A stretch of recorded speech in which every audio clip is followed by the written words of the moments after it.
right, attention please. All right, we're going to be starting here actually right now. Hi, I'm Noelle, president of the Rose City branch of Women in Aviation, and thank you very much for coming out to our first annual scholarship seminar. Do you have a few things to go over first? First is this mic is not an amplification mic for in here. It is for viewers because this is going live. We need to let you know, there's one exit back there, so if anything happens, single file. Bathroom is back there. We will be taking a break after Jason. He is the second person who will be going. About a 10-15 minute break there, and then we will be taking one after Gina so we can reset the cameras. We're expecting to be wrapped up by around 8:30 or so. And so, yeah, we will be having Jason. Raise your hand back there.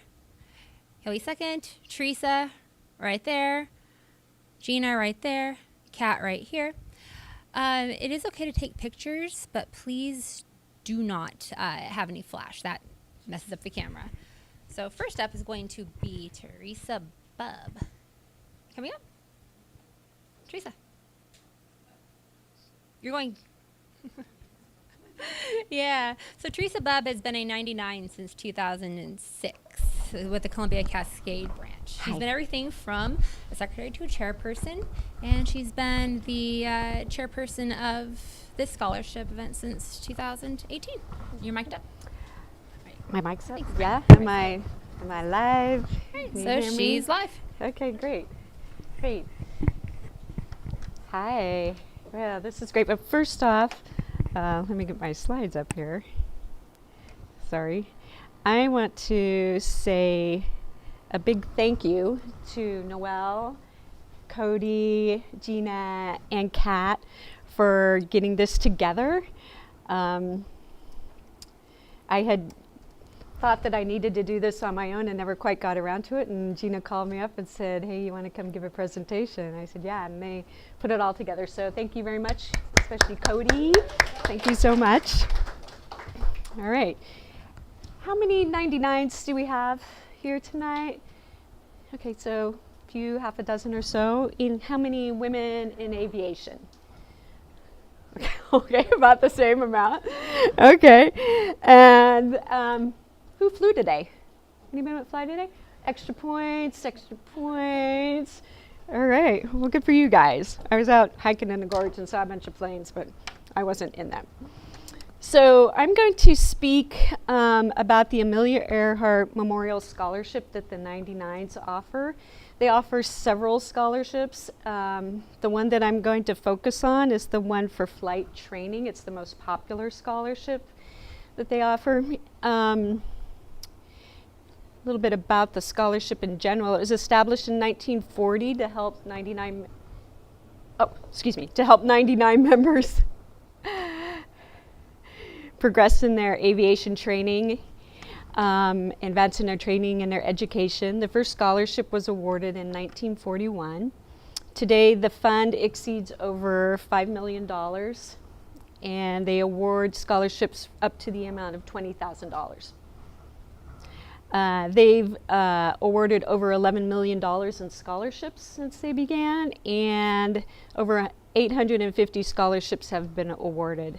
This is an old slide, so those numbers are actually probably a little bit higher. So an award from the Amelia Earhart Scholarship is essentially an investment in a 99. And same with any other scholarship that you apply for, be it through AOPA, EAA, Kamaswashugul. They're investing in you to succeed in your goal and to kind of represent them with your achievement and what you do with the scholarship money. That's the mission statement for the 99s. Basically, they promote advancement of aviation through education, scholarships, and mutual support. That might be a good thing for you to look at when you fill out your application through an organization, and you can address things along that line in your essay. All right. A little bit about my why. In 2013, I was the chapter chairman for the Columbia Cascades chapter. It was a small chapter. I think we had about 8 active members at the time. And I had heard about the Amelia Earhart Scholarship, didn't know much about it, didn't know anybody who had received one, didn't know how it worked. So I really wanted to go to this Idaho backcountry mountain flying course and never quite had the money for it. So I applied and I was awarded money to attend this 3-day mountain flying seminar in backcountry at McCall. It was one of the most fantastic things I ever did. It really boosted my confidence and boosted my techniques. And I think everybody should have that experience, basically. All right, so we're just going to kind of do a little overview about starting an application in general. Volunteerism is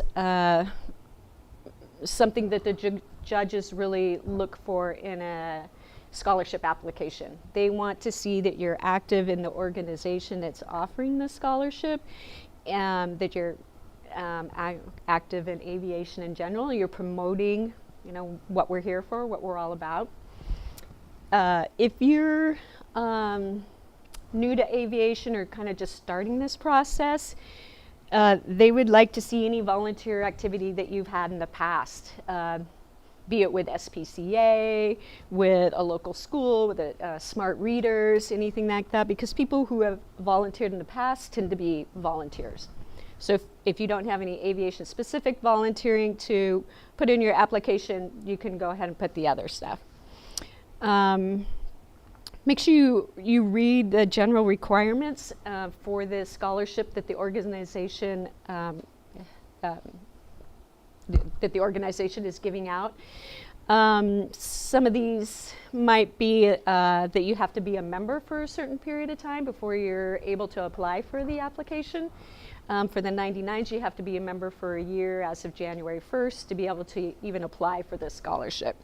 You also have to have 5 hours of flight time within the last 6 months to be able to apply for this scholarship. So these are things you want to suss out before you even start the process. Make sure that you can that you meet the eligibility. If not, you can start working on it. Also start thinking about who is going to write a letter of recommendation for you. Almost every scholarship does require a letter of recommendation. So look around at your instructors, your teachers, your mentors in the groups, and start thinking about who would be a good letter of recommendation author for you. And then reach out to your chairman or the mentor or the scholarship chairman for the group that represents the application you're going to use.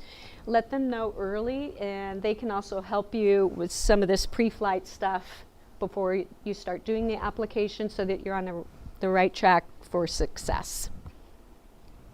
Okay.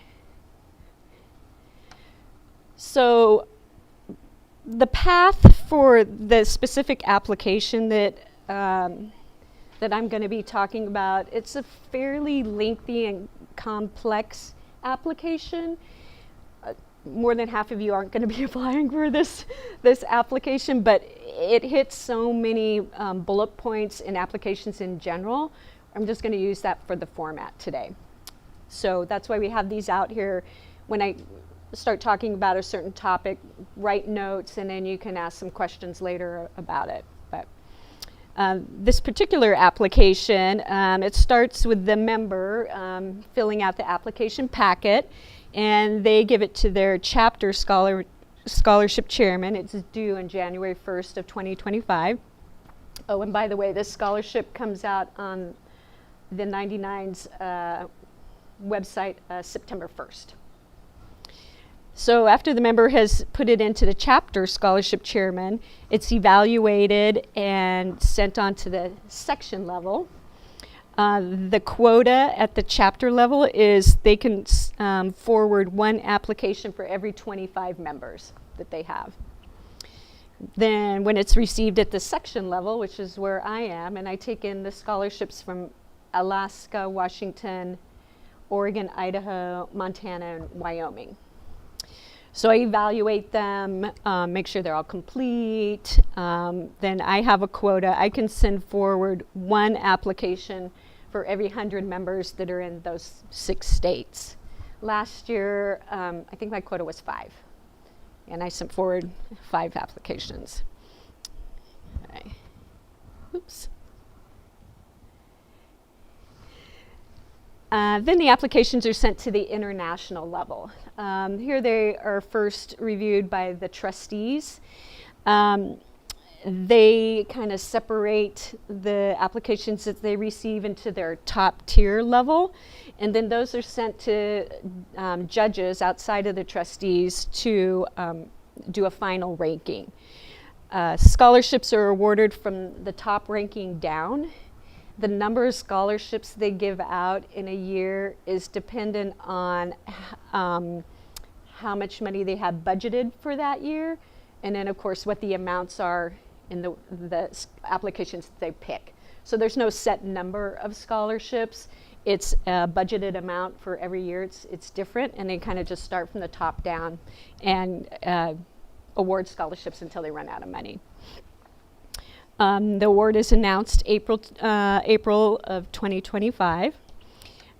Just a note about judging tools for scholarships. So these judges are looking at applications from all over the United States and actually from all over the world. The 99's is an international organization. So they're going to use either a checklist, a rubric, or some other grading tool to try to look at these applications subjectively and compare them and decide which ones are better and which ones are going to get the award.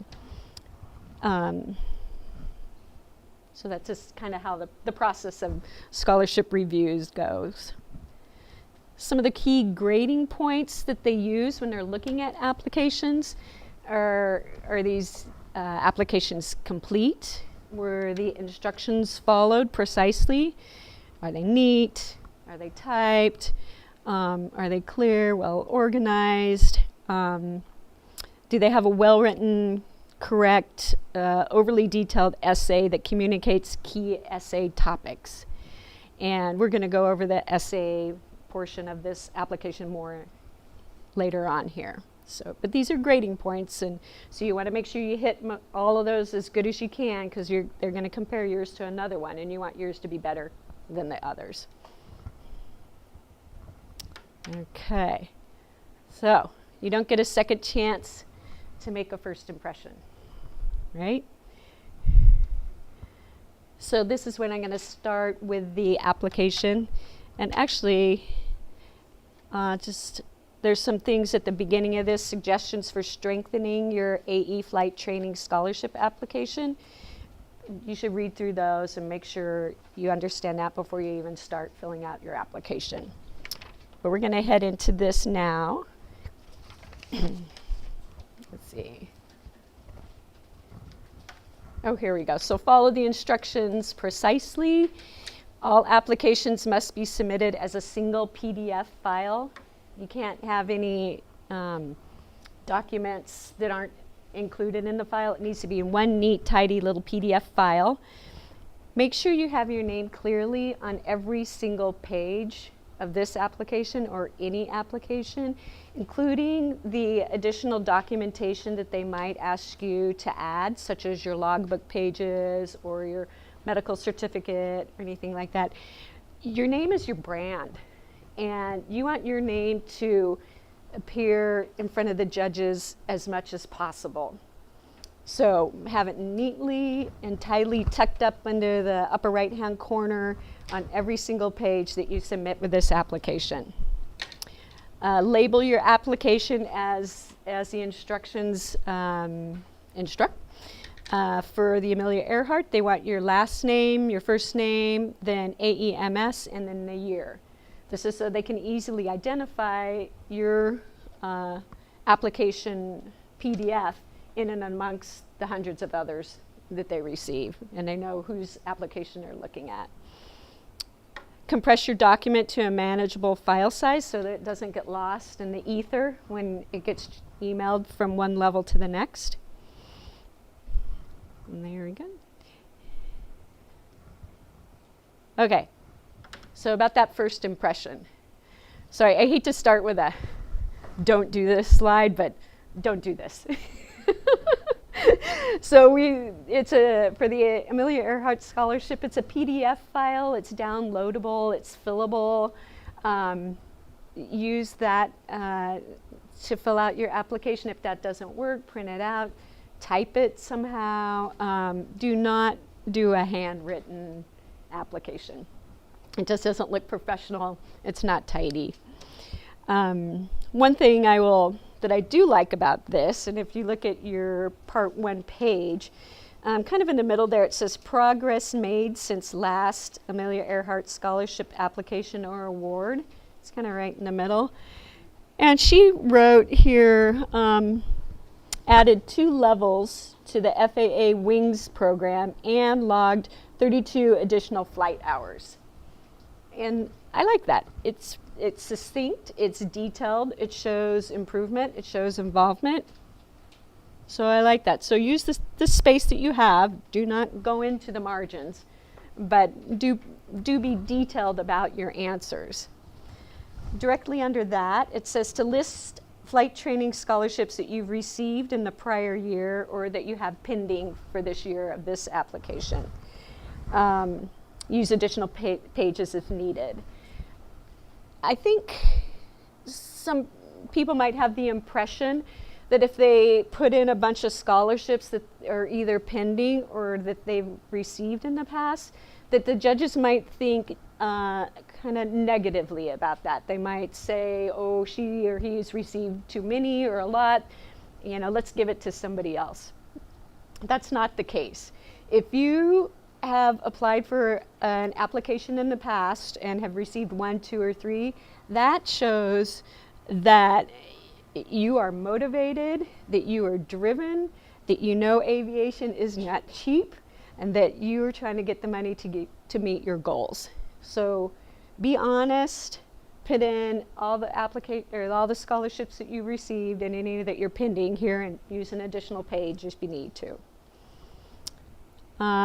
Let's see, where am I here?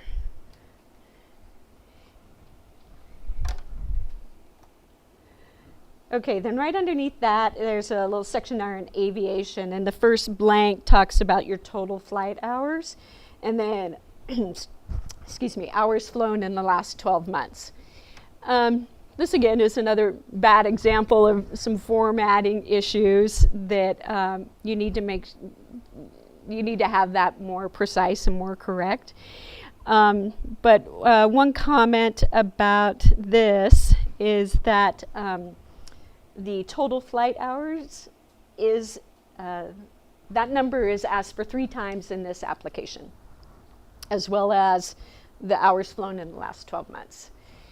So you need to make sure that the number you put here is going to be the same that you put on, I think it is, in Part 2 and in your logbook. So everything needs to agree with each other when you fill out an application. All right. And then at the bottom of Part 1, you have financial and employment information. This just asks about your annual gross income, your summary of your employment. You don't get a lot of room in here to explain any gaps or any questionable entries. For example, in this slide, it says they had a total income of $5,000 and they have 12 people in their household. So a judge is going to look at that and go, how does that work out with you getting into affording an aviation career pathway? But that is where your essay comes in. So explaining your financial need, here you're just going to briefly fill in the answers, and then you're going to get into these details later on in your essay about how is your current income budgeted, how much have you already saved for your goal, how will you fund your training besides the scholarship. They want to make sure you're not assuming you're going to get a scholarship. They want you to have your planning as if you're not going to get scholarships. So think about it that way. And again, just be honest about this. It'll just make more sense that way. This again talks a little bit more about what is financial need. It's based on a lot of factors. You don't have to have zero income to have a financial need. Flying is expensive. We all know that. You might be at the mercy of the only FBO in the area and in your area, and you have to pay their prices if there isn't any other competitive FBOs around. If you're going for your multi-engine rating, there might only be one FBO in town that has a twin-engine plane, and you're just going to have to pay those prices. So this is how you can think about your need, and you can address this more in your essay. Other things that might make you have a financial need is student loan debt, medical debt, you're taking care of your parents, you got laid off. There's a lot of reasons that people have financial needs. Okay. So part 2 is the next page. Again, you see it says applicant's name at the top. That's where you're gonna put your brand, right? Nice and clear and maybe a little bold, not too bold, but put your name out there. It mentions this slide just shows a very clean way that you want your grids and your application filled out. All the numbers are the same size, everything's neat and tidy. Again, the top left square there, it's asking you your total time, your total hours, and then the next one is your total hours in the past 12 months. Those numbers should match the numbers from part 1, and they should match the numbers from your logbook. This page also talks about the knowledge test and asks for the completion date and your score. The knowledge test is not mandatory for this scholarship, for any of the ratings you might be searching for, but it's highly, highly, highly recommended. So I would make sure you have your knowledge test done before you start your before you finish your application. Okay. So this is an example of a grid where they had a little bit of formatting issues. The information's there, but you could polish this up a bit. At the very bottom in part 2, it talks about your plan for time building. The example, I don't think you guys can read that. In the first part there says, I'll do the best I can to get my 50 hours of cross-country PIC. We would like to see more like the bottom square where they say, I need 40 more hours PIC cross-country before I finish my instrument rating. I plan to fly 3 hours cross-country a week and should have the required hours in 3 months by the beginning of April. If I take my check ride in June, this timeline provides a cushion if there is bad weather. I'll send an update on my hours by March 5th. I have already booked an airplane for every weekend and have paid block time from my savings by gifts and with gifts to pay for my training. So you can see the difference. The person in the second example has thought this through. They know how much it's going to cost. They have an estimate of a timeline, even including the weather, which we deal with a lot here. So these are the kind of answers that they want.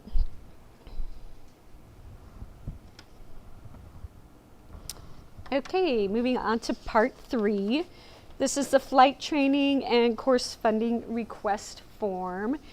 You're going to print this out and take it to your instructor or to your FBO, and depending what rating or what you're applying for, they're essentially going to give you an estimate of how much this is going to cost you. It's a fairly complex form. There's a lot of boxes in here. they all need to be either filled in, or the amount should have a number in there, or it should be 0, or there should be a NA in every blank on the entire application, but even more so on this page. At the bottom, and they're required to sign and then to date this. You, however, are responsible that this form is tidy, neat, and complete. So if you find that it's not, and you need to take it back to the FBO and say, hey, we forgot about my ground instruction, or we forgot about the check ride examiner fee, we need to add that in. And that's fine. They can change it. However, do not let them change the date to anything past what your due date is for your application. If they have changed this after January 1st and they put a date after January 1st, your application will be disqualified. Okay? And they prefer handwritten signatures on this form. Okay. Again, an example of a not so polished form. So it has some blank areas in there. It's hard to read. So I would even maybe retype this for them and take it back to them and have them sign it, re-sign it, so that it looks more professional. Okay. So the essay, which is part 4, this is going to be required probably in any application that you fill out for any scholarship. It says here, an essay is a piece of writing that aims to convince someone of something or to inform the reader about a particular topic.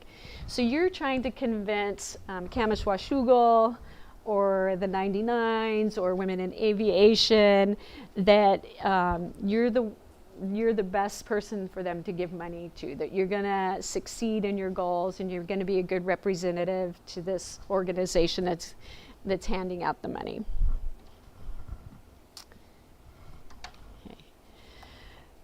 So the way I recommend starting an essay is you want to hit the key elements that they are asking you for in the application instructions.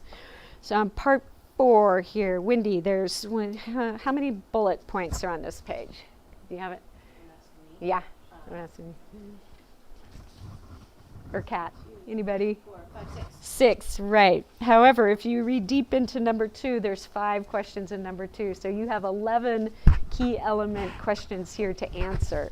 So what I recommend when you start your essay for any scholarship, get a blank piece of paper, sit down with these key element questions and just write the answer to those questions first. Get those down, get your answer, try and make it detailed but succinct. Okay? Let's see. And on your essay, this particular application, it has a blank spot here where people might think that they're going to write their essay here. Don't do it. Use a clean, full, blank page. You can use single space. Make it easy to read. I'm suggesting about font 12 for your essay. Put your brand right up there at the top. An essay is not a letter. It's not a dear sir, my name is so-and-so. Yeah, your name will go on the page, and then you write an intro, a body, and a conclusion for your essay. Okay. They want to see your immediate and future goals are clearly stated and thought out. You might not know exactly where your aviation goal is going to take you. You might have an idea that you want to be a captain for Alaska Airlines, or you want to fly helicopters over fires, or you want to do medical transport. Just that, and that might even change, in the years that come by. But pick a long-range goal, and then let them know that you know the path to get there. They want to know that you've done the research and kind of know how to get from A to B. It's not a contract. You don't have to commit to this goal that you've set out, but they want to see that you've thought through the process. Have a realistic plan to achieve your goal without a scholarship. Aviation's expensive. Yeah, you're probably gonna need to find money elsewhere. I don't know anybody who's made it through all on scholarships. So you need to show that you've thought this through. One thing that I personally I think is really good to put in your essay is to address any challenges or setbacks that you faced over time, that you had to do your check ride twice, that you're written, you didn't pass the first time, or that you had these setbacks, and it makes you human. But how you address these setbacks and how you persevere to get over these hurdles really shows that you have the drive that will carry you through when the times get tough, right? This is also where you're going to address your case for a financial need that we talked about on part 2, or on part 1, that if there's any questions or anything that you need to explain about that or expand on, then you're going to do that in your essay. So start with the key elements that they require, fill in any of the gaps that might appear in other parts of your essay, and talk about your challenges and setbacks and how you overcame them.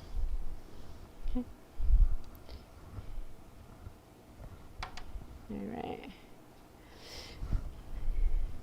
And this kind of talks about some of these red flags that might come up elsewhere in your application. When you submit your logbook, is there like a big gap of time where you didn't fly? And talk about it, because the judges are going to see that, right? So you had postpartum depression and you had to take some time off to take care of your mental health.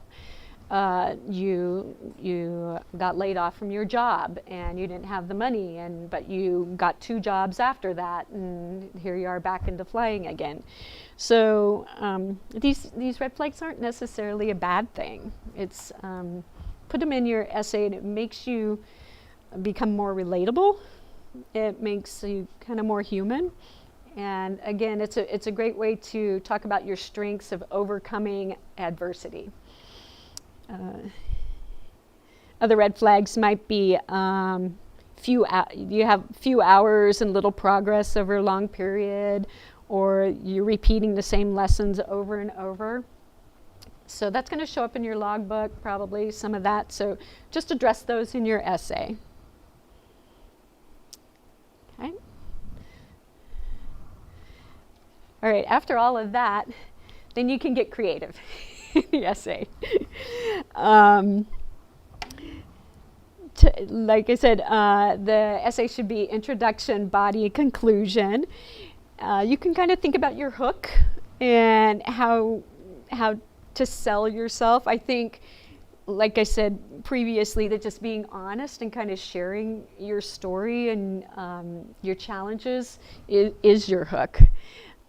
You want to bring the reader in to your essay. You want them to finish your essay like they're rooting for you, like they're going, yeah, I want this person to succeed.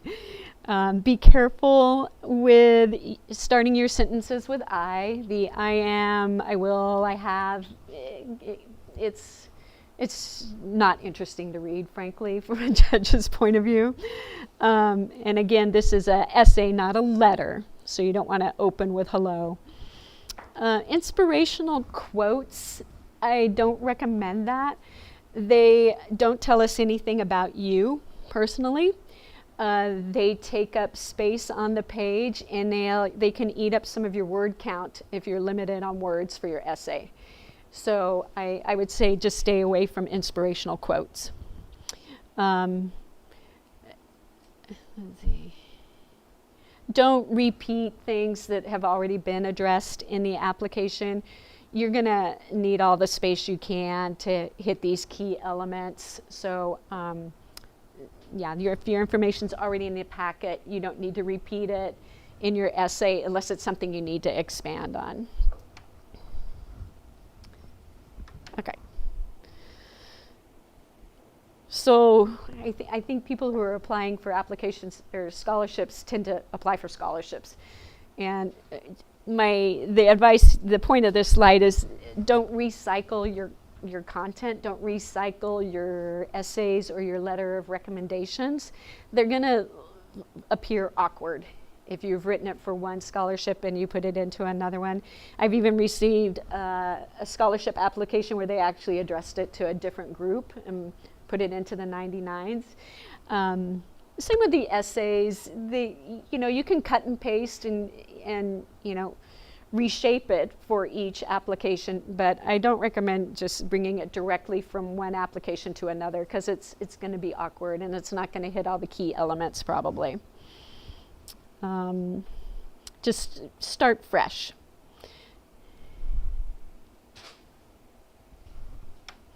Okay, and we're going to go on to letters of recommendation. There's 2 letters of recommendations that are required for the Amelia Earhart Scholarship. One is a personal letter of recommendation and one is from your chapter chairman.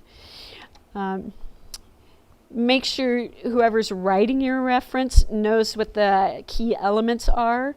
These are listed on Part 5 and Part 8, and make sure they know to address those right off. You want somebody who can attest to your moral character and your work ethic and your drive. The letters of recommendation should be specific to the award, dated before the due date, and they prefer them either hand signed or electric signed. They don't want the person to just type their name at the bottom of the letter. They should have detailed examples and not just lots of lovely and inspiring objectives and comments. They should support. The other thing that's great about a letter of reference is if you've run out of space in your essay and you really want to expand more on your volunteerism or even maybe on your financial need, the person who's writing your letter of reference, you can ask them to take on some of that information if you've run out on your essay. So that's a good use of that. And plus, people who are writing these usually are happy if you volunteer up some information to help them write these letters. So, all right.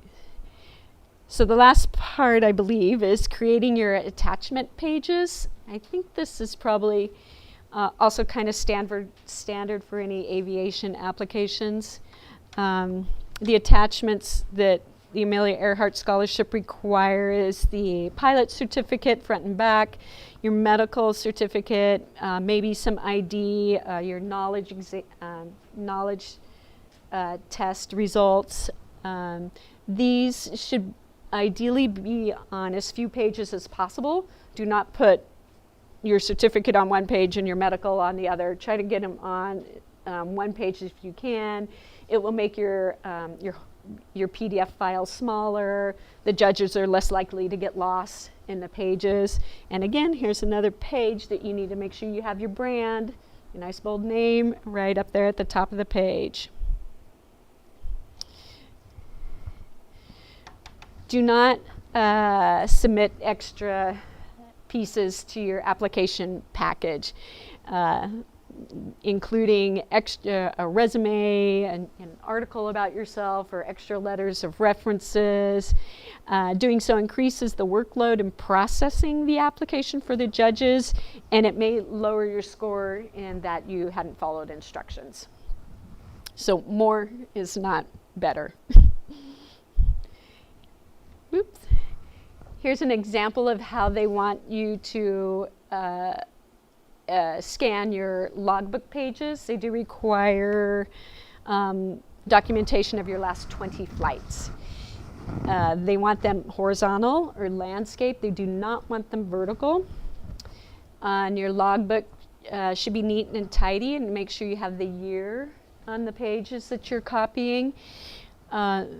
If you're midway through a page and you're working on this or another application and they're asking you for flight totals, just put it in pencil at the bottom of your page, or you could draw a line across the middle and put your totals in, so that then again these times need to match the same times that you put on I think it's part 1 and part 2. So your total time, your time in 12 months, and it should all match with your logbook as well. This is not how judges like to read logbook pages on the computer. So poor quality, it's vertical, so don't do it like that. Does anybody here use only electronic logbooks? You do? Yeah. I haven't received any applications with that. So if you do that, just talk to your scholarship chairman or to whoever you're submitting the application to just make sure you're giving them the information that they want. Okay, the finished application and getting it all together. Check, double check, kind of just like your flight checklist, right? Examine all parts for accuracy. Make sure every line, every square in your application has been addressed. It should either have information in it, or it should have a line drawn through it, or say NA, or have a 0 in it. So make sure it's all complete. Have a friend read it, have your flight buddies read through it. Use a program like Grammarly on your essay to make sure it's grammatically correct. Check your attachments, make sure they're all readable, make sure you have your brand on every page, and then you submit it to the chapter scholarship chairman a couple of days early, right? Not like the night before like I did. Okay, so April comes around, you've sent your application to your chapter, they've sent it to the section, and your section sent it to international, and April comes around and you don't get it. You get the sorry letter. So what are the benefits of not getting an award? This application process is kind of lengthy and complex, but it forces you to, or helps you define your personal goals towards flying, and where you are now and where you want to be and how you're going to get there. So follow your plan. You have it all laid out. Discuss your areas for improvement with your scholarship chairman or your mentors or your instructors. They can help you find ways to strengthen your application for next year. Use your time to research other scholarships. Make a plan to apply for as many as possible. Scholarship season starts now and goes through till probably about February. The 99's section, a Northwest section newsletter came out a couple of weeks ago, and there's about 1.5 pages of scholarships listed on there. So if you need one of those, talk to one of us. We could probably get it to you. So use your time to research other scholarships. Apply for as many as possible. You have the initial outline for any scholarship with the information here. Get those scholarships out and keep trying. The more scholarships you apply for, the better you get, and the more you could possibly receive. Judges will remember your past application and be impressed by your progress and your persistence. So reapply. All right. This is Gia Sim. She is a member of the Columbia Cascades. She applied for an Amelia Earhart Memorial Scholarship in 2020 for her multi-engine. It was her second time. She is from South Korea. She moved to the United States to become a pilot. English was her second language. She had many, many hurdles to overcome. And her note to all of us is don't give up. Even though you don't get it this year, keep trying, make your essay unique and special. Keep volunteering as much as you can. You will get it someday. And that's it for today. Thank you.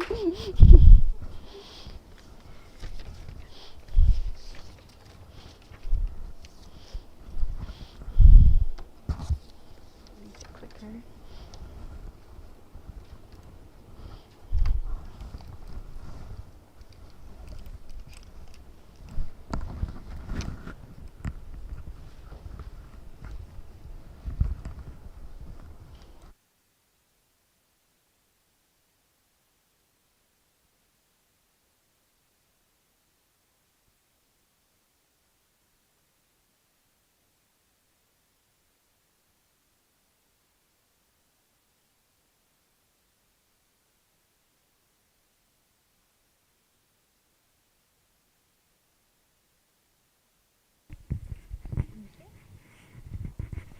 All right, we'd like to remind you that there will be time for Q&A at the end of tonight's presentations. Next up is Jason Neroff. I'm not entirely sure how to pronounce your last name. I'm sorry about that. He's a CFI and a CFII over at Flight Academy in Grove, excellent flight school. He's actually a great instructor. He's going to be talking about, well, I have flown with him. I can actually attest to that. He'll get your landings down to butter. And he's going to be talking about the Kamas-Washougal Aviation Association's scholarships tonight. Hello. I have to come clean. I'm not actually a double I. I'm a regular CFI. I do have my A&P, though, and I'll brag about it any opportunity I get. I'm the president of the Kamas-Washougal Aviation Association, and like she said, I'm a flight instructor at Flight Academy. And it's great. I got to fly 4 times today, 4 different planes. It's fantastic. Oh, the clicker. Wow. Hey, that's me. Okay. So CWA, CWAA, it's the Kamas-Washougal Aviation Association. And we serve, obviously, a much smaller community than the other organization. Our scholarship program kind of reflects that we run it a little bit differently because we serve a much smaller demographic. So a little bit of information, that looks a lot smaller than it did on my computer at home. I'm sorry about that. Our applications are open right now. The window started like 2 weeks ago. They're due October 1st. You apply through our website. You download the instructions, and it just asks a series of questions, and you can just fill it out in a Word document. That's fine. The awards are announced by the end of November. We have a annual Christmas party, and we have a big spiel about all our scholarship recipients, and we have a cute little presentation, and they all come out, and people are super stoked to get to see the people that they sponsored. You do have to be a member of the Kamas-Washougal Aviation Association, but there's no time limit, so you, like most people, just buy a membership and then apply for the scholarship. Normal memberships are $35, but if you're an active student pilot, it's $10. So it's pretty easy to get in.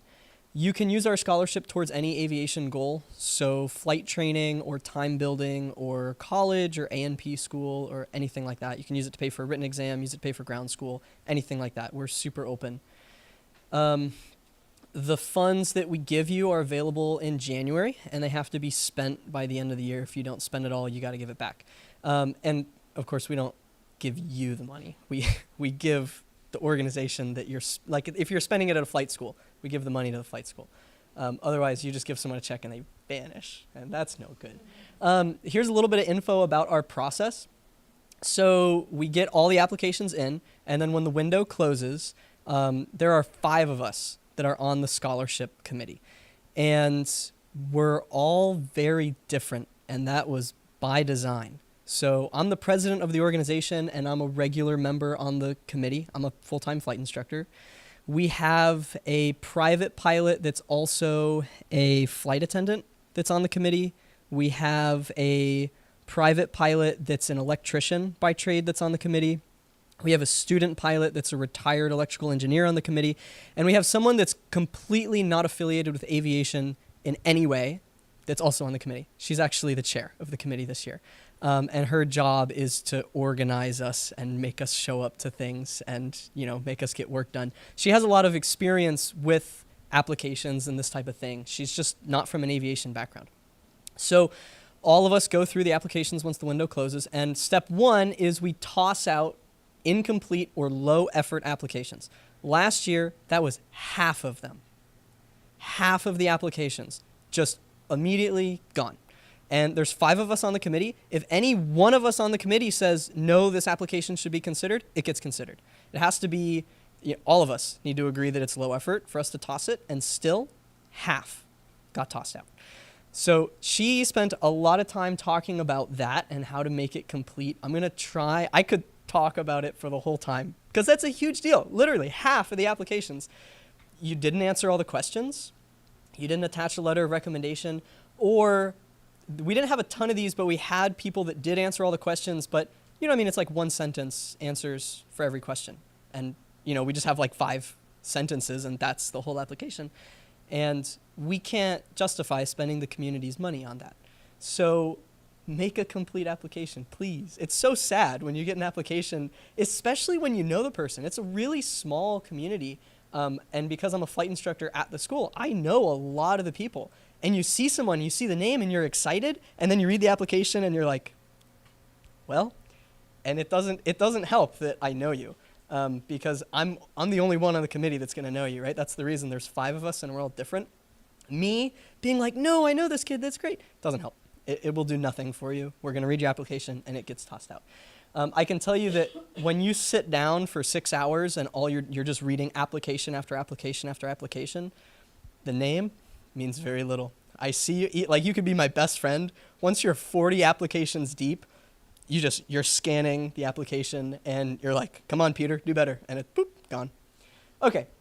So applications that get accepted are then run through a rubric. Our rubric isn't published, and they asked me not to show it to you, but I can show you some of the things that I'm personally looking for as a grader when I go through those.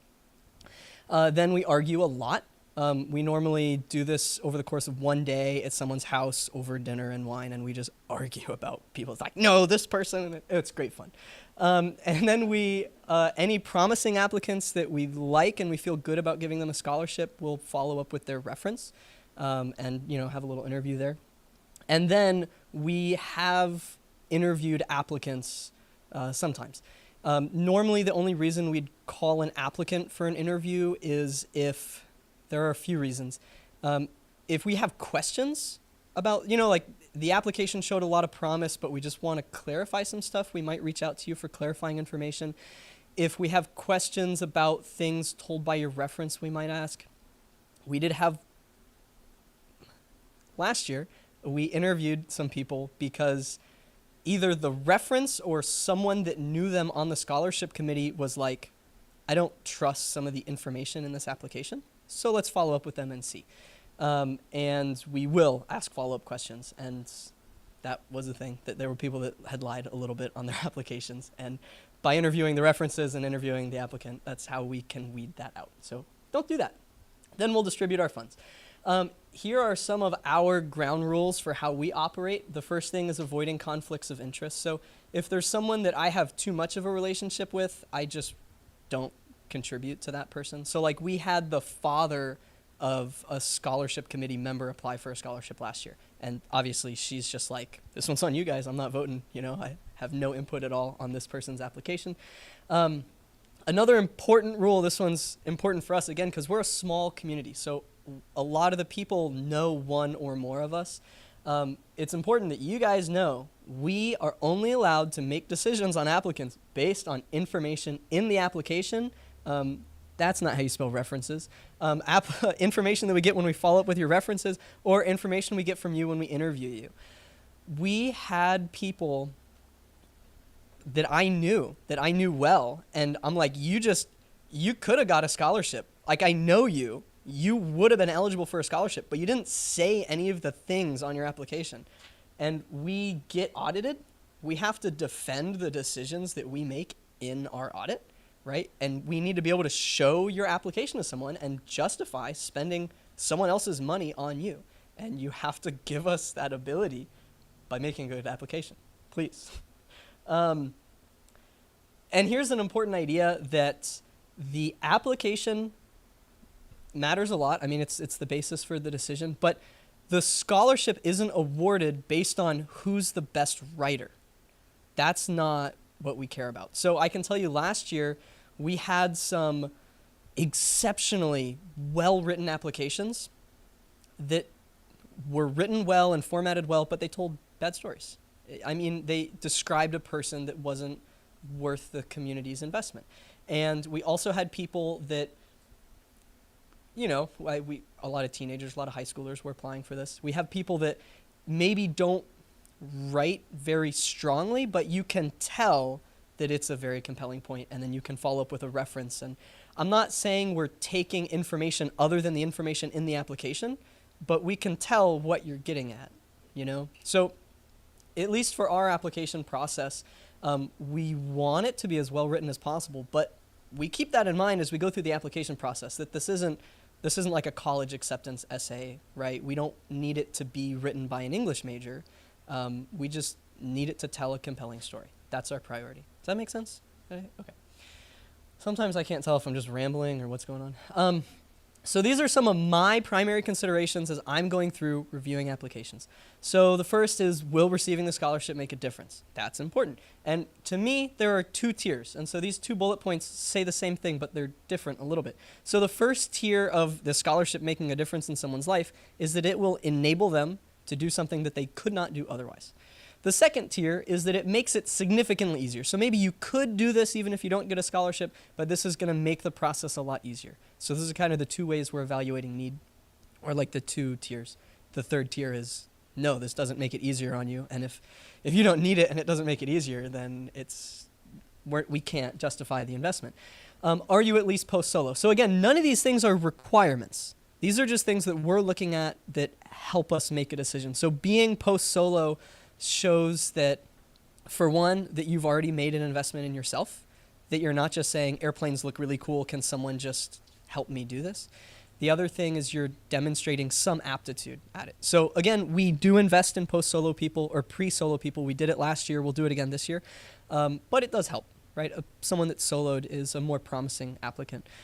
Are you willing to put in effort, or are you just looking, for a way in? So like I can tell you, I keep seeing the Fly-It planes taxi by. It's crazy. I hope they don't block me in. They're totally they don't know that I'm flying out at the end of this. I flew the Fly-It Satabria over here. I guarantee I'm getting blocked in. Anyway, if you guys want to help me move some planes after this, that would be appreciated. So, we had a lot of people that don't have a job. Like we're serving a lot of teenagers, a lot of high schoolers. And they're just like, hey, I want to fly, but I don't have any money. It's a lot different if you say, I want to fly and I've been working a job and I've been saving up money and I have this much money and it's going to take me this long. And if I had a scholarship, it means I could do it faster. That's really different than you just saying, I play Microsoft Flight Sim. This looks really fun. I want to come in, but I don't want to get a job and I don't want to work for it. Are you currently active in the Kamas-Washougal aviation community? That helps. Are you likely to be active in the community in the future? That helps.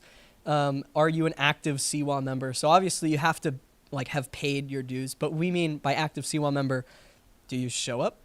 Do you volunteer for stuff?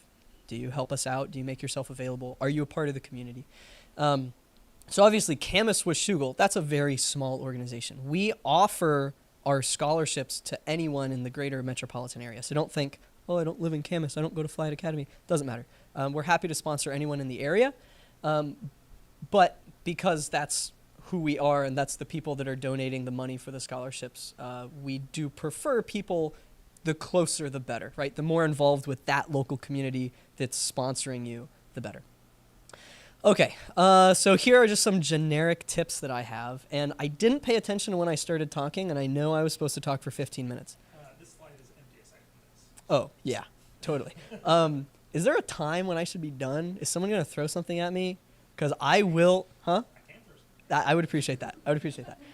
Okay, well, this is my first piece of advice. Apply on time. That's all I have to say about it. We had people apply late and then get mad at us for not considering them. I don't know what to tell you, man. Be thorough. Again, she's already talked about it. I already touched on it. I'm going to go through these quick because it's already been talked about. This is huge, though.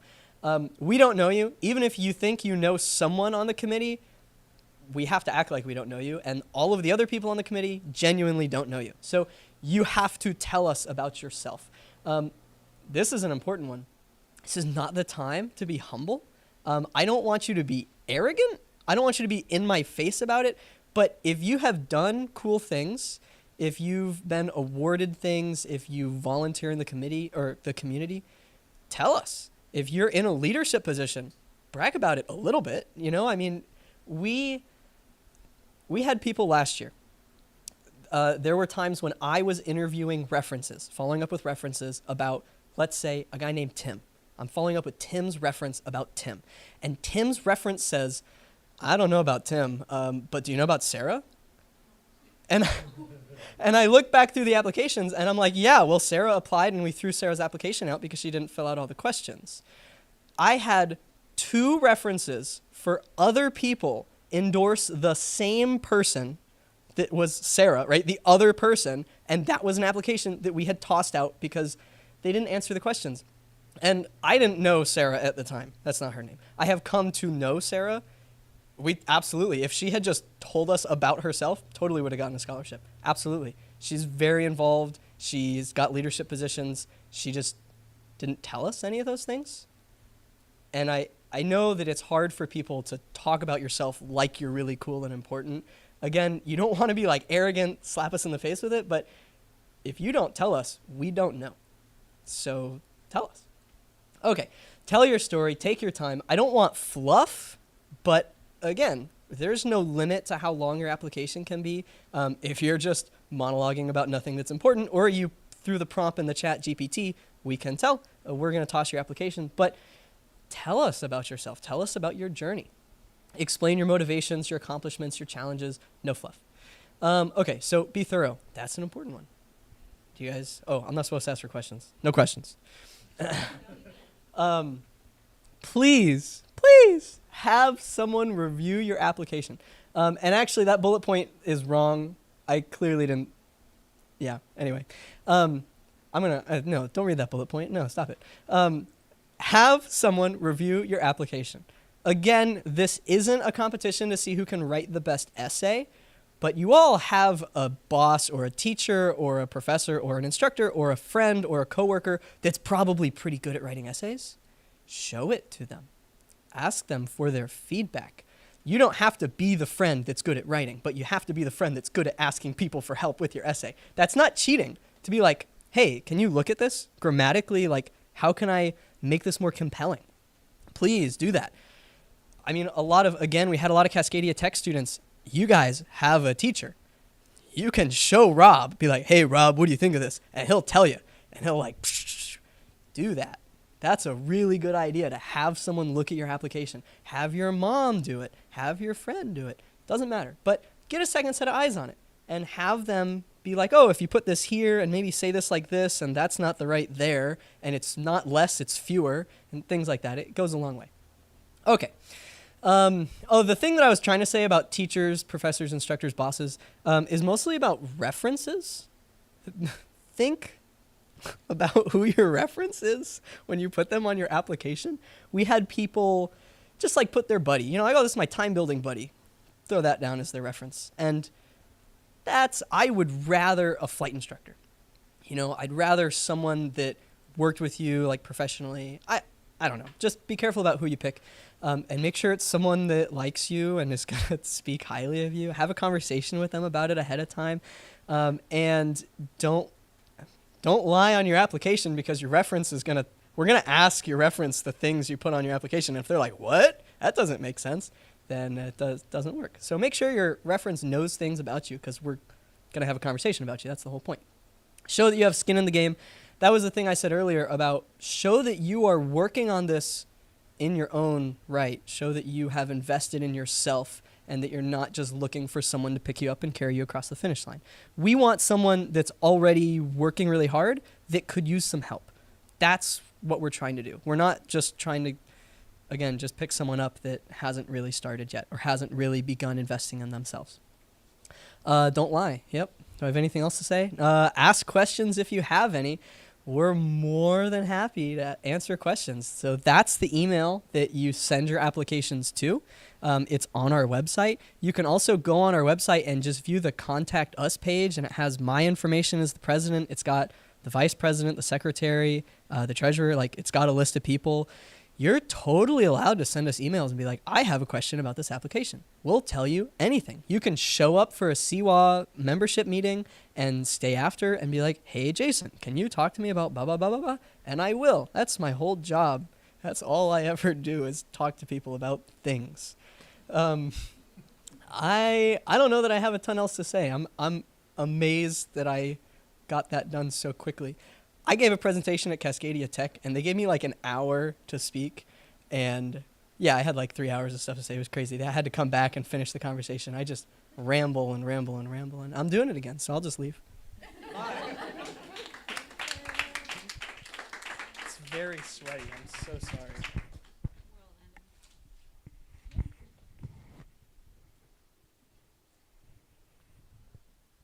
All right, so we're going to go ahead and take about a 10-minute break. So if you'd like to get up, we got some cookies and mandarins and drinks over toward the door. You know where the bathroom is back there. If anyone would like to close the door because it is just one bathroom, just please make sure that you prop it open when you come out. What was that? Yeah, okay. And then afterward, we will have Gina and Kat. So yeah, please come back in about 10 minutes.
right, now for the second part of tonight's shindig.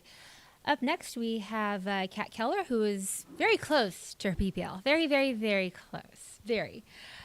She does airplane and FBO management over at Hillsborough Aero. And she's the chapter chair for the Columbia Cascade 99's and is actually the recipient of a good number of applications or scholarships. So she kind of knows how to get things done. So, Thank you. I have a microphone. I'm good. oh, I'm all hooked up. Yeah. Hi, everybody. I'm going to chat about aviation resumes. Some scholarships you'll come across will ask for resumes. Not all of them will. But it's also just a great thing to keep in mind if you're going to progress into a CFI or a more professional pilot career. We're going to look at those. So in my job at Hillsborough Aviation, I've hired pilots for a few different roles. So later on, we're going to look at some real examples and kind of talk about what you should include and what not to include. Just real basic resume stuff. I think a lot of us know this, but your resume should be a brief overview of your education, your experiences, and your skills. It's a lot like your essay for your application. It's a chance to tell them who you are and a little bit about you in a short little one-page piece. Just like your essay, you're going to want to make sure that you're filling your page. It should include jobs, any kind of training and education, community involvement, membership, volunteer work, ratings and certifications, whether they apply to what you're applying for or not. I've had people ask, should I put my tailwheel endorsement on there? Should I put my complex? Absolutely. If it's something that you've accomplished, it shows that you can accomplish your goals. And then just general accomplishments, awards you've won. They don't have to be aviation related. Key elements to your pilot resume include a goal and an objective. This is specific if you're applying for a job. If you're applying for a scholarship, you can use this section to talk a little bit more about your aviation goals, what you're trying to accomplish. Just another opportunity to show them a little bit more about you. You should include relevant flight information. So hours you're flying, different types of hours, certificates and ratings that you have, something that is in progress. If you've passed a written test, feel free to include that. Again, it's milestones along the way that show that you're a worthwhile investment. Previous experience, job related, again, that can be aviation or not. Aviation is a second career for a lot of people, and all of those skills and all of that experience matters. Same thing for your community involvement. It's another chance to tell them about you, what you're passionate about, kind of give that bigger picture. They have one chance to get to know you. Things to include, what to leave off, some proofreading. We'll get to proofreading later. Like I said, include your education, your previous experience.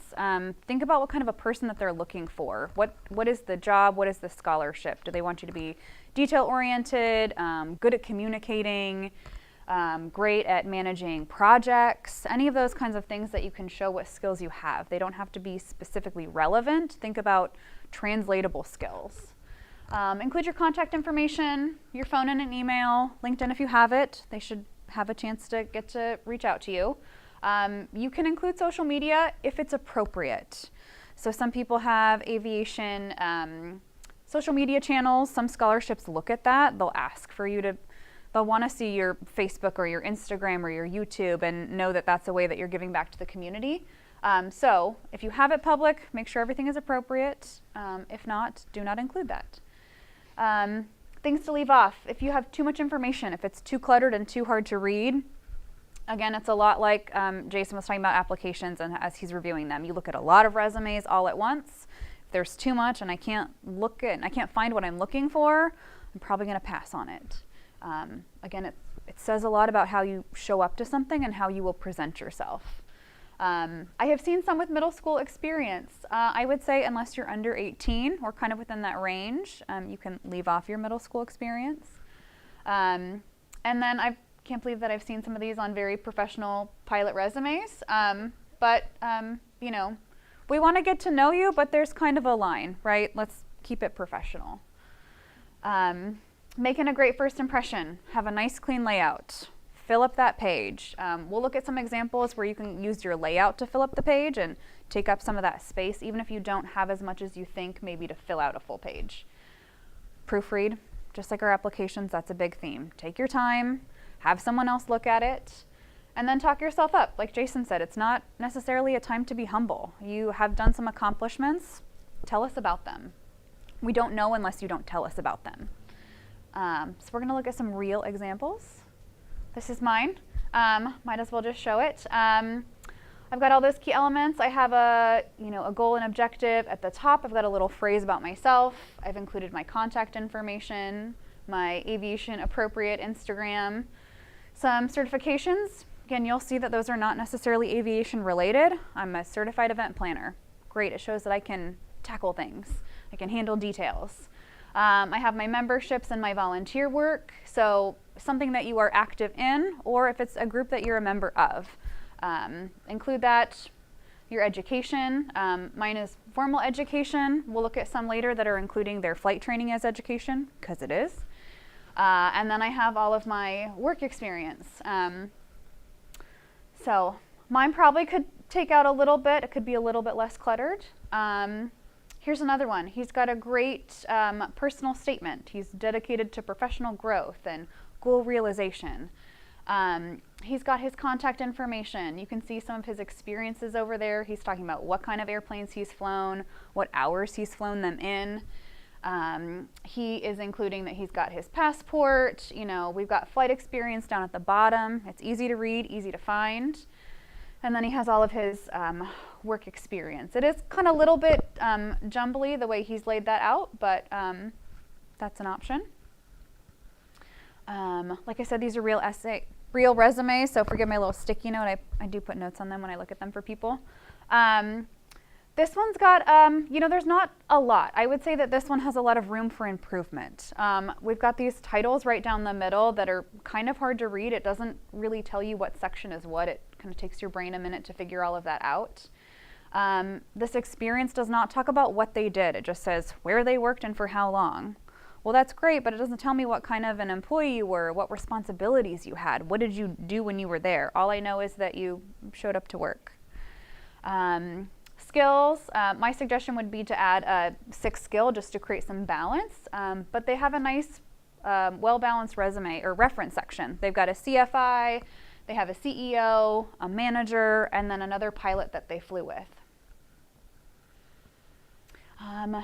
I love the way that this one is laid out. It's really clear, it's really easy to follow. There's plenty of information, there's not an excess of information.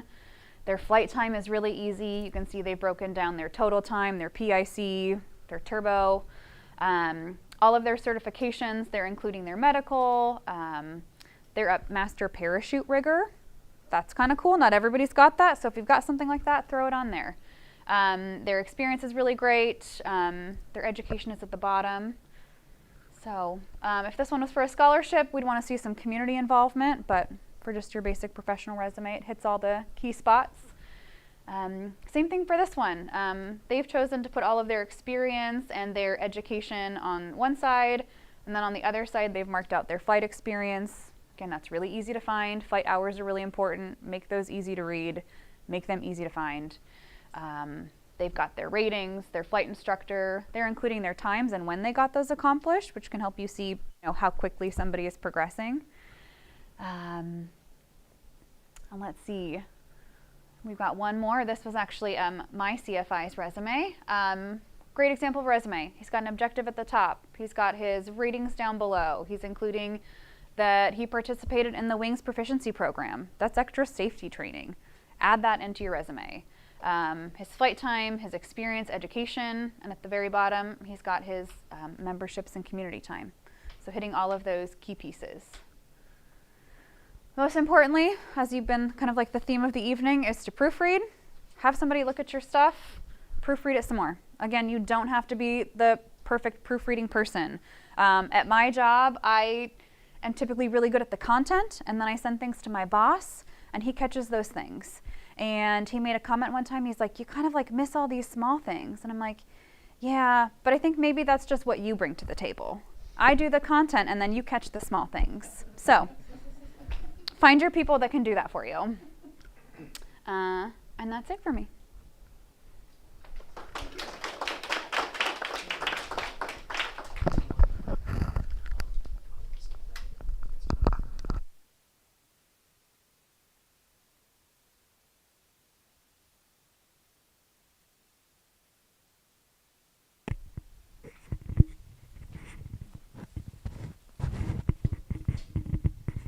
right, and then last before our Q&A is our newlywed and new PPL, Gina Calvario.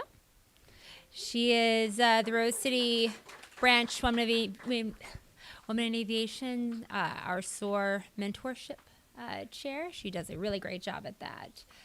I will go ahead and let her. Trying to hide behind me. Yeah. Hi, everyone.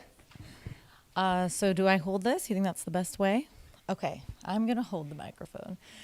All right, everyone. My name is Gina. I recently changed my name, so you might know me as Gina Wilkie, and I got married in March, so I'm in the middle of a name change. I am going to take a minute. I'm hoping it'll just be 15 minutes, so we'll wrap it up here to give you some tips and tricks from the perspective of a professional applicant. I'm not in any sort of committees that evaluate scholarships, but I've applied to 14 scholarships in the last year and a half, and I have won 4 of them. So I think I have a pretty good track record. I think even if you just won 1 out of 14, you're winning. You just have to always keep a winning attitude. So I will go over some of my secrets to reducing stress in your application process, because it can be very overwhelming to even imagine starting to apply for these scholarships.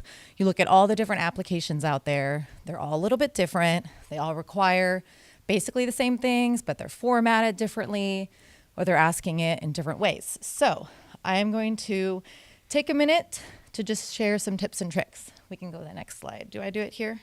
All right. So document organization is your best friend when you're applying for scholarships. I would say that it's going to help you apply to many, many scholarships with ease and confidence. So in this short presentation, I'll teach you how to organize your documents, ways that I've found helpful. I'm not the master in your life. I'm not the expert in your life, but these have definitely been helpful for me. So I'll also go over typical documents you'll need. You've already learned a lot of that tonight. Example of the way to present your documents neatly, which is a big part of what Teresa and Jason were speaking to, is that you want to present a really like a neat package so you look like someone that's worth their money.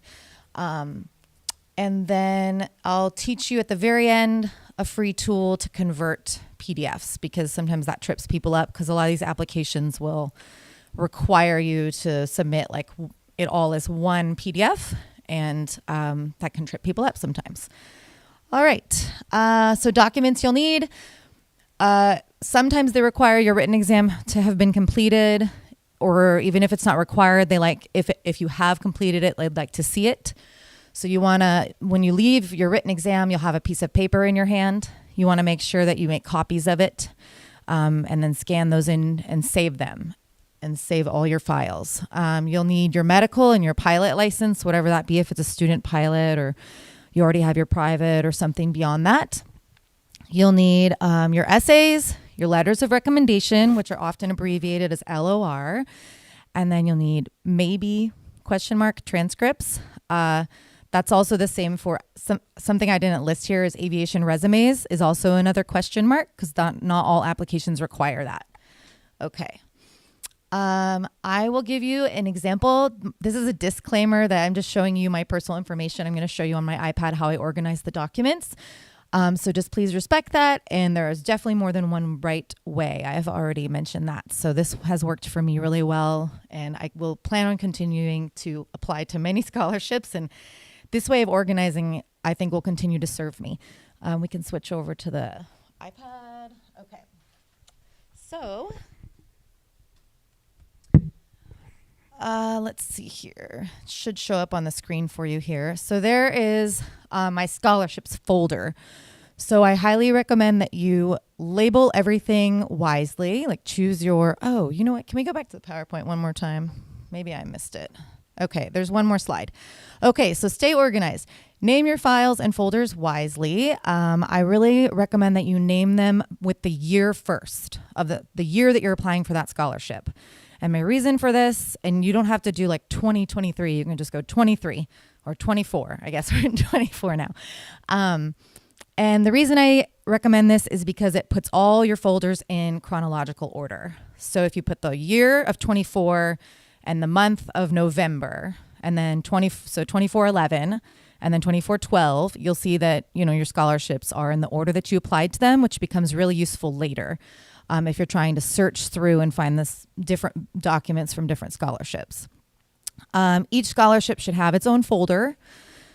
And I recommend creating a separate folder where you can keep all of your letters of recommendation in one.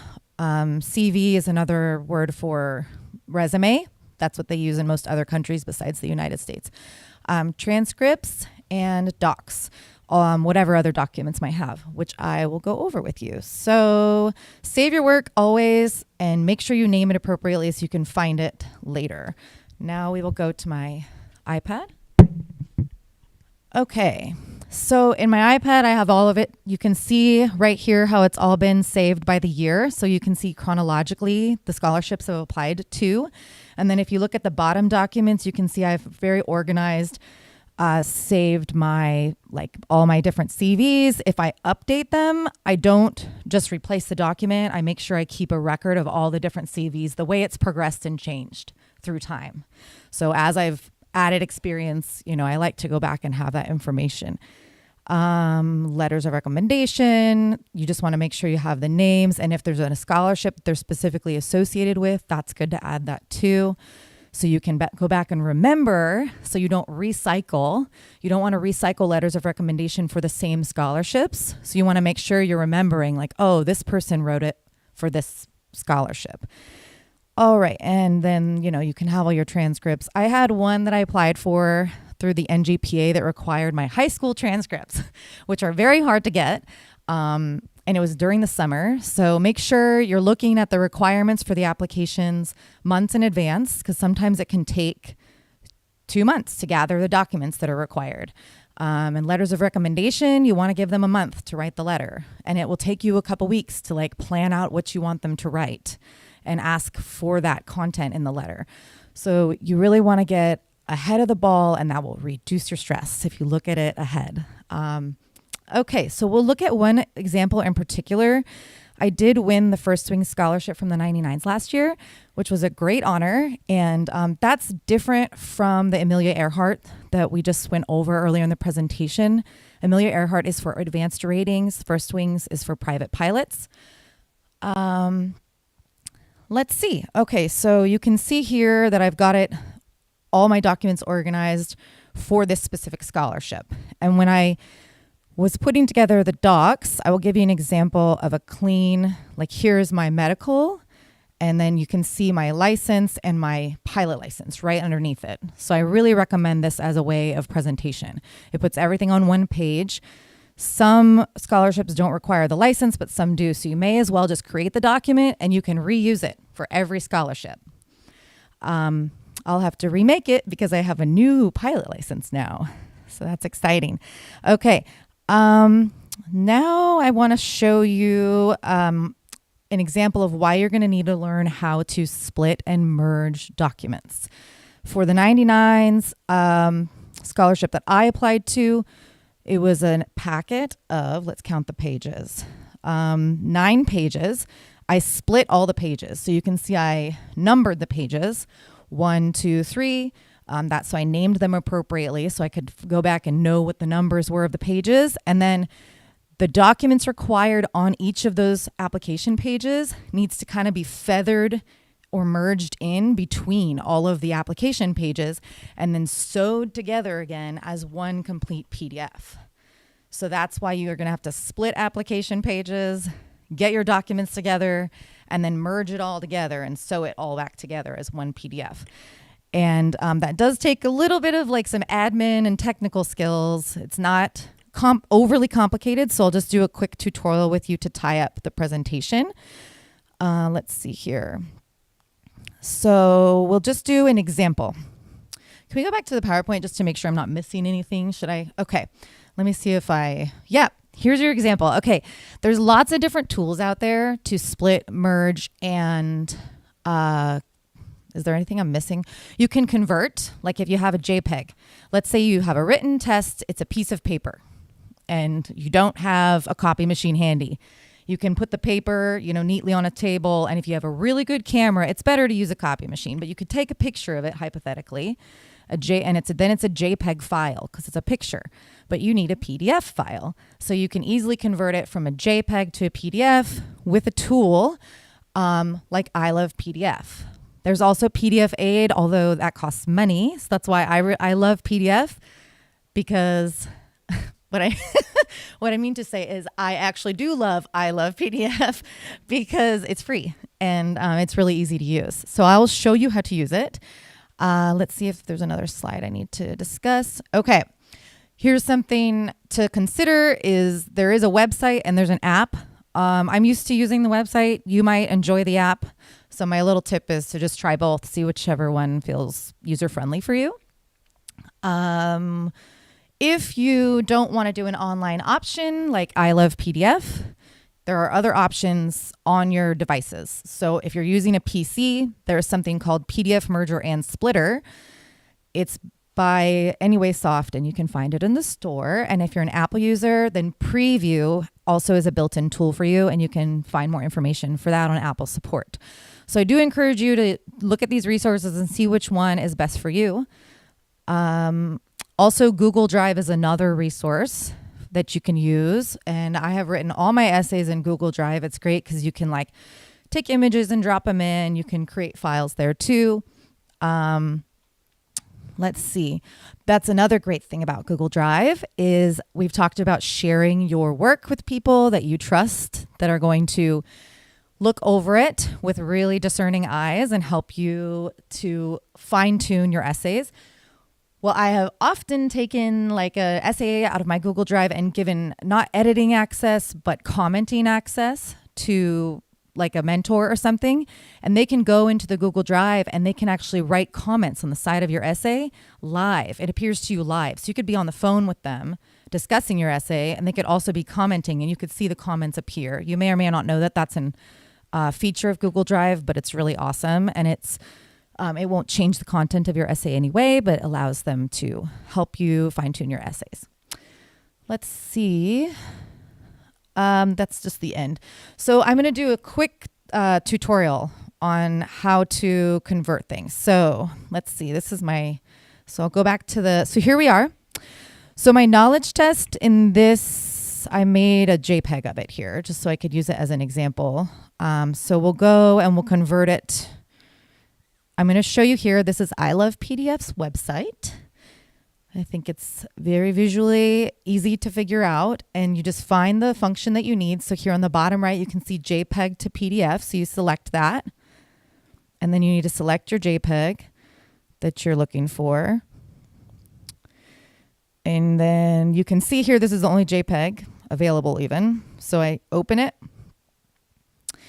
and then it gives me some options here.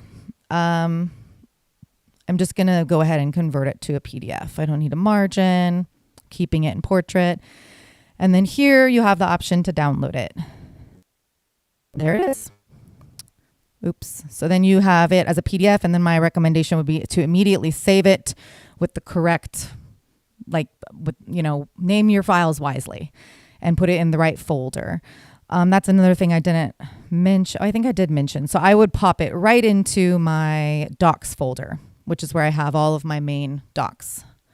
Right there on the bottom right, docs. And then if I need to use the written for any particular scholarship, I pop it into that scholarship folder as well. All right, going back to show you one other thing. Now that we have a PDF of my written, all right, so we've got the PDF and we have my essay. So let's say you want to take the PDFs of both of those, the written test and the essay, and you want to merge them. You go back to your handy tool of, let me get out of here, go back to I Love PDF to the main page, and you can get to the main page by just clicking that like little I Love PDF at the very top left there.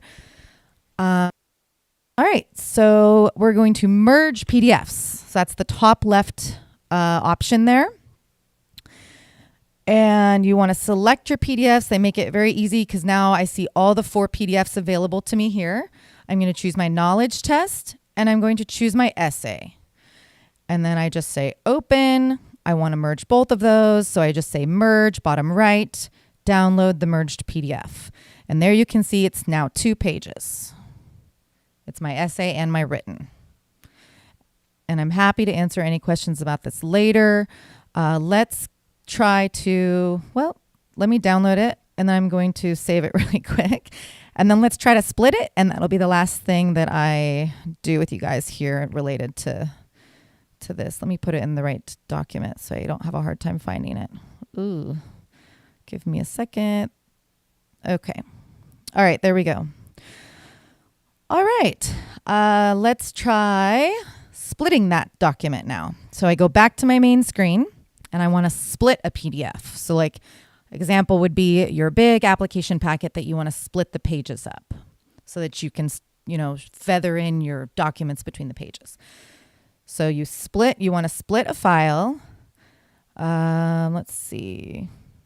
I'm looking for the merged. Oh, there it is. Okay. All right. So it's the 2 pages that I just merged. I want to split them now. So here it gives you some options on the right screen. And I think this is where I get a little lost, actually. I'm like, what have I chosen in the past? I think this is the one that's best for me, is fixed ranges. It says this PDF will be split into files of 1 pages. 2 PDFs will be created. So I split, and then I download the split PDF, and it will actually do something a little different and it's not as intuitive. So that's why it's good we're showing you this. It's going to actually create a zip file. And if you're not tech savvy, you may not know what a zip file is. So I will show you. Now let's see. If I go to my downloads, because you have to, let me make sure it downloaded. So I click on an iPad, there's a little download button on the very top right. So I'm going to make sure it's downloaded. There it is. And then it appears. So I've got it in my downloads file, and it's a zip file. So all you have to do is tap it, and it should open up your split files. And there they are. So that's how it works. It's working for me. And let me see. Let's go back to the PowerPoint, see if I have anything else for you. I really can't stress enough how important it is to stay organized. I think if you follow these tips and tricks I've passed along, it will make it really a lot easier for you to apply to multiple scholarships. We've talked about a scholarship with the 99's tonight. That is for women only, for looking for advanced rating. It's the Amelia Earhart. We talked about the Camas with Shugel. That is open to everyone local to this area of flying. There are so many more scholarships out there. A lot of them you have to be a member of an organization or something. So I definitely look at different aviation organizations and find out what scholarships they have, or do a search online. There's so much money out there. You just have to go after it. And I would say always keep a winning attitude, even when you don't win. I have gotten a lot of those I'm sorry letters, and it's always disappointing. It really is. But you look at it, like Teresa said, as like an opportunity to, how can I improve my application for the next time? And I'm definitely applying for that scholarship again next year. I want them to see my name again. I want them to see my name a second time, a third time. They have to pick me the third time. That's the attitude I have. And so stay organized and keep applying to the same scholarships, apply to new ones, talk to the people in your community, come to meetings, go to meetings with CWA. Everyone's talking about the scholarships that are out there when they come up, and they're often posted on websites. And if you want to, you can get on Women in Aviation Rose City. We always post new scholarships as we see them come available too. So may the odds be ever in your favor. Good luck, you guys. We're rooting for you. I held the mic wrong. I was supposed to hold the mic like this. Okay, thank you, everybody. Noelle's going to take it now. Yeah, I'm pretty sure holding it this way versus this way is going to make all the difference. For just a couple of minutes, if you could stay pretty close to where you are, we're going to take a semi-break just to get the camera readjusted. Just a couple of minutes. If you get up, please stay really close to where you are. So, going to do what he needs to do to have the Q&A. Well, that'll be the last part of tonight.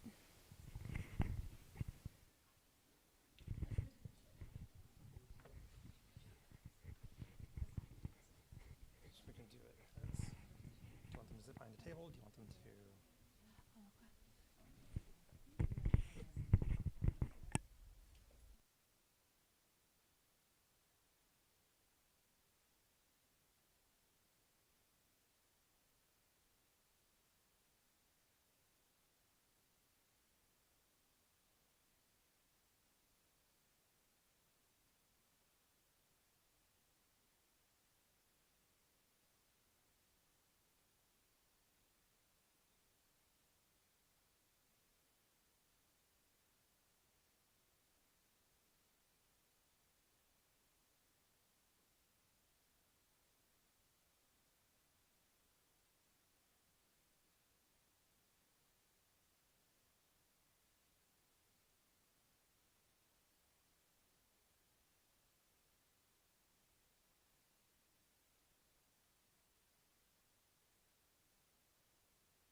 All right. Also joining us for the Q&A is Meredith Datna. She is the scholarship chair for the Columbia Cascades 99's, and she's also a first officer for Alaska, so she gets to fly those big planes. So, there you go. Enjoy. Okay. I think you guys have to ask questions first. Yeah, we're open to any Pick questions. me. No stupid question Questions at for- all. Questions for Jason. What you got?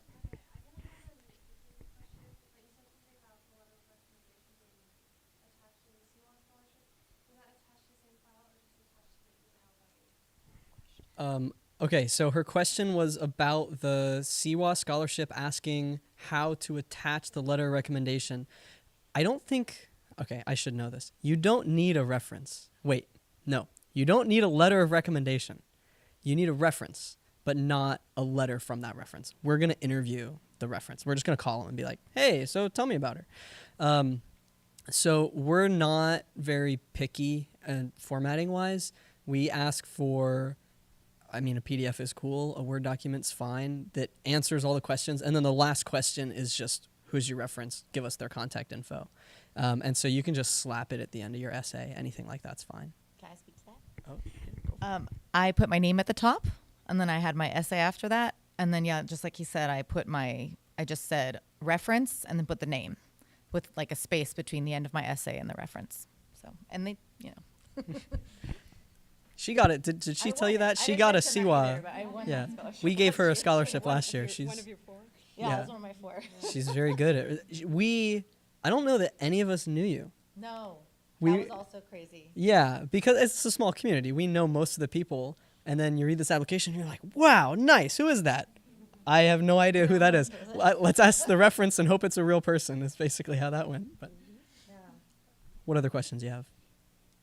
I had a question about resumes for Kat. This one-page resume thing in America, it's so hard to get everything on one page. Okay, I realize for kids maybe they don't have a lot, but is it important? I don't think so. I've seen plenty of 2-page resumes. If you have a lot of experience and a lot to show, I know that's typically the thing. They're like, keep it to 1 page. But I've seen a lot of 2-page resumes if they have good information. Yeah, if you've got a lot of experience, share it. Another question on resumes. You mentioned include references. Now, I've always thought, and I was a hiring manager, don't include references, but aviation resumes do. My personal preference is to say that you have references available upon request.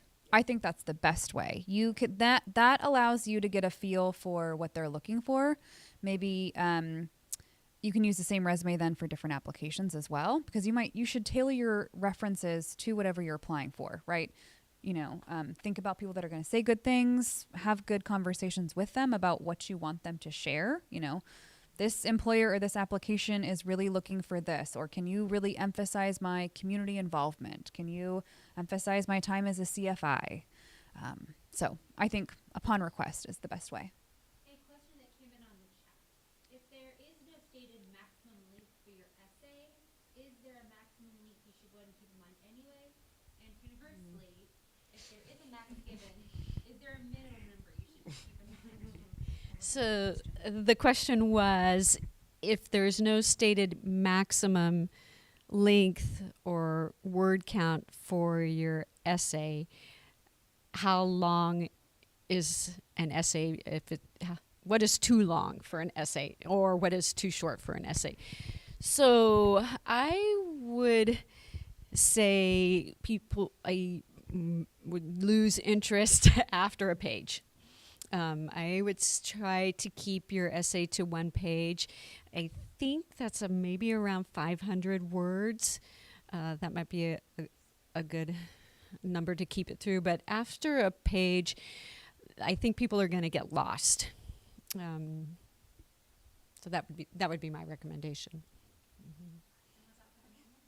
The minimum, as long as you hit all the key elements and that you've filled in any questions that might come up in your application, if you've explained the gaps in flying or your gaps in your finances, as long as you hit everything that required, there's no minimum. but you need to make sure you've added the details. It's not I have volunteered or I will volunteer. Exactly how are you going to do that? Are you going to volunteer at the local level? Are you going to help out with aviation shows? Are you going to bring members? So just be detailed in your answers. I do have one myself. I saw an application last year that had a maximum of 150 words for your essay. What is that short? Should you just basically make a list of sentences that you toss together? Yeah. Yeah. I had a scholarship that I applied for. It was, about 150 words. So again, this is a question, is that too little? But you need to be very succinct in your answer. You need to put your best qualities forward. Humble is not a place to, the application is not a place to be humble. But they can get a pretty quick view of you in 150 words. Mm-hmm. I just wanted to say something on that. As a reviewer, too, we're typically looking at quite a few of them at a time. And so if it's too long, we're going to just kind of move on, right? You're comparing yourself to other people. And it's also in addition to other things that you've put on your application. So it's the whole picture. If it's only 150 words, they only really just want to make sure you're not crazy. If it's a whole like a whole page, they want your story that your resume does not tell. Like, I can read your resume, I can read your application, but I want to know something else besides that on your essay. That's kind of the opportunity that you get.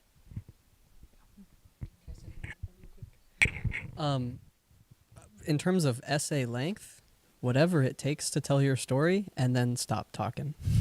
That some people have a really complex situation. And I mean, we had people that, like would give 2 sentences and you're like, but what else? I need to know.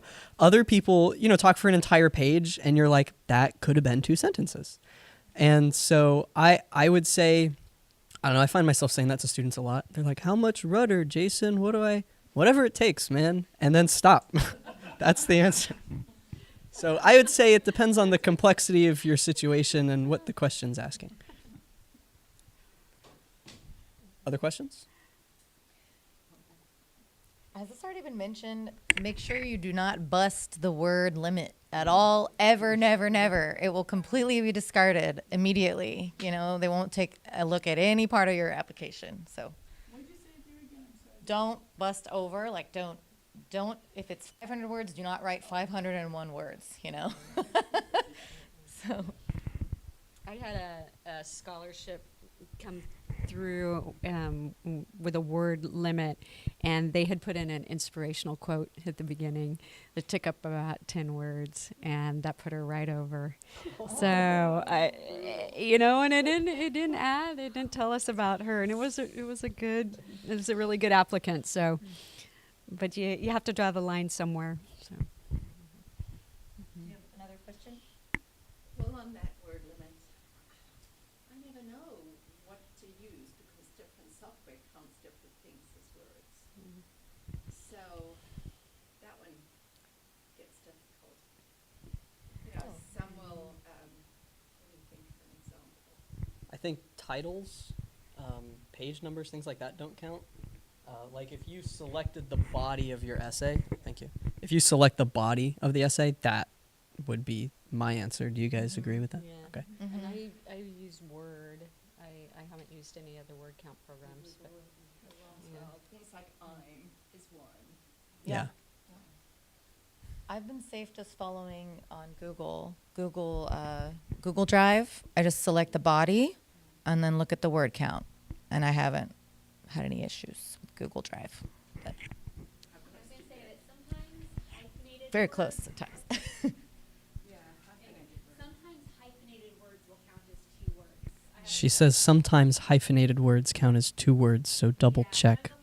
Sometimes they'll be counted as 1, sometimes they'll be counted as 2. So there are different programs that will count them differently. Did you have another question? Yeah, so for resumes, I've had my resume reviewed quite a few times, and one thing that's come up, because my resume is in like 2 bodies, kind of because it's easier to read, one thing that's come up is that for AI, like some business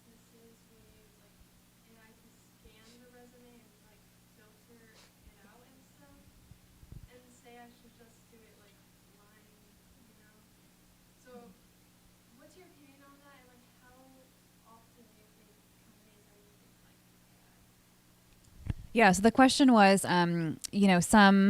some companies, they will have you feed your resume into it, and they will have AI scan it and either, accept or kind of deny your scholarship or your resume and look for certain things. I don't know that I've come across that too much. I know typically that's really a pain when they're going to take your resume and then use that to import that information into other sections of the application. And then you have to go that happens to me all the time. You saw my resume. It's not in those two sections, and it's pulling weird information and different pieces. So, you can take Gina's organizational tips, and you can always create two versions of your resume. Have them in a PDF format, and kind of just have to guess and take a judge at the company or the application and what they might be doing. Another question from the net. Do judges like to see training paths that are on the short to medium length, or can it take 3 to 4 years? And not trying to judge off when it comes to an application. So do you want to take this question? Can you repeat it? The question was, Is when it comes to the training path that you put down, mm-hmm. do judges prefer short to medium length, or if it's going to take a few years, is that okay? Teresa can answer this. So the question was training programs, or how long it takes you. Do judges prefer to see something short or longer ones? And Teresa, yeah. Is this for training goals or You just stated training paths. training paths? So I interpret that as you're writing your essay and you're putting in your path to your goal. And do you want it to be short goals or long-term goals? Is how I'm interpreting that. Probably like if you're going from nothing to your PPL to your instrument, because it was someone did mention your path that you're. Is it writing. okay if we take a while? Yeah. Yes, it's okay. You It's okay, and then you would follow if you have breaks in your training, long breaks for whatever reason it is. This could be because of health reasons, because of finance reasons, because of mental health reasons. That's fine. Just explain, like I said, explain what that break was about and how you overcame these obstacles that were in your way, and that you got back into aviation, and now that you're back in, that you have a new path and a new plan, and state what that is. Can I add something? Yeah. When we go through and look at someone's training plan, because that's a question we ask, like, what are your goals? How are you going to do it? That kind of thing. I just want you to be honest, and your plan needs to make sense. And I'm going to look at it as a flight instructor, and I'm going to be like, is this a sensible plan? So if it's going to take you a while, say that. Now, as a flight instructor, I'm going to tell you why you're taking so long.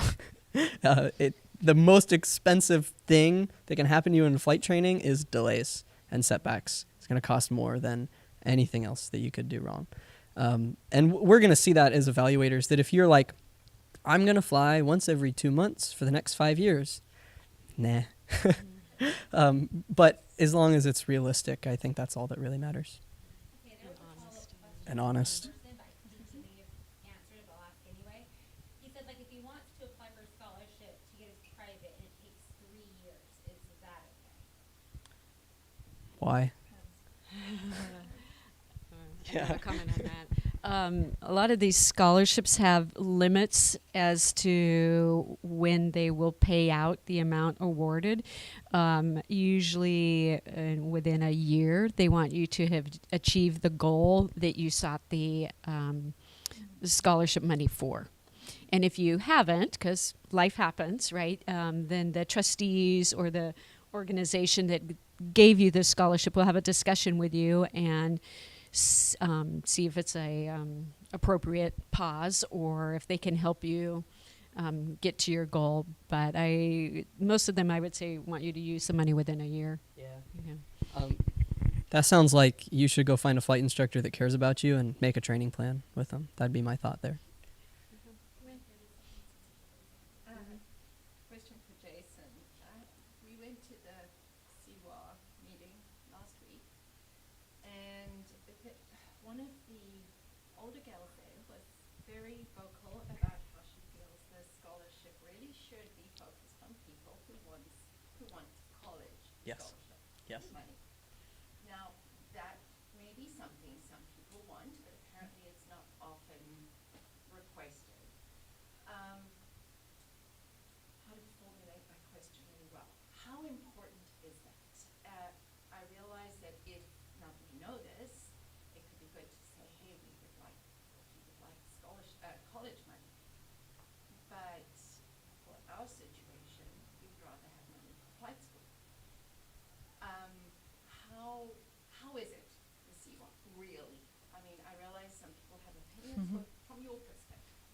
That's such a fun question. So, uh, I hope I'm not smiling too much. She's asking, so CWA as an organization has chose this year and the previous year not to have a scholarship program that specifically is targeted towards college students, and that there are some people that want us to do that, but we won't. Now, the thing that we are saying no to is we are not going to take some of our very limited funds and set it aside and say this money is only for college students. Because last year, we didn't get a single person that applied that said, I want to use this money for college tuition. And if we set aside $10,000 for college tuition and we get 2 applicants, I would prefer to have a wide selection. That way I can make sure that money's going to someone that, it will really count towards their goals. So what we've chosen, the decision that we made was to offer our scholarship to any aviation goal, including college. So if you apply and say, I want to go to airplane school and I want to go to Embry-Riddle, I'm allowed to make fun of them. I went to Riddle. And you're like, I want to go to Riddle and it's going to cost me $330,000 and that's why I'm applying for this $5,000 scholarship. We're open to that. We're definitely not saying no, but we just didn't feel like it was prudent for us to set aside our money just for college kids. So absolutely, a college kid could apply and say, I want to use this for my tuition. I need to pay for books. And we're super happy to do that. Part of our decision there was that college is really expensive now. We used to offer a college scholarship, and the money went a lot farther then than it does now. And we don't have the money to bankroll someone through a degree. We don't have the money to make a go, no-go change in someone being able to go to college or not. And so we're purposeful about our application window, that it doesn't coincide with when people are applying and getting accepted to colleges, because we don't want someone to be like, I couldn't afford to go to Embry-Riddle, but I got a CWA scholarship. We don't have that kind of money. We have the kind of money that can help, and I think we can make a big impact on flight training. Last year, our top scholarship was $10,000, and I think that can really help, with someone's instrument rating or private. But it's $250,000 to get an AS degree at Riddle, and we can't do that. I wish we could, but we can't. So do you weight what people are wanting to use the money for? Well, when we consider who we're giving a scholarship to, part of the consideration is how big of an impact is this going to have. And if you say my private is going to cost me $15,000 and $5,000 is going to be a third of it, that's a big impact. Versus if you say I'm going to be going $200,000 into debt, we're like, well, what's $5,000 more? We'd rather support a kid that, this is going to really have an impact on their path. So that's kind of our logic there. Mm-hmm. More questions? It's my bedtime alarm going off. You guys believe that? I wish I was joking. Yeah. We appreciate you, Jason, and we appreciate everyone. Yeah. Should we do, are there any questions? Any questions? Any questions? Any more questions? Oh, absolutely. Yeah. Do you have anything you want to say? Oh, I could speak forever, but I'm going to hand the mic to someone. It's past your bedtime.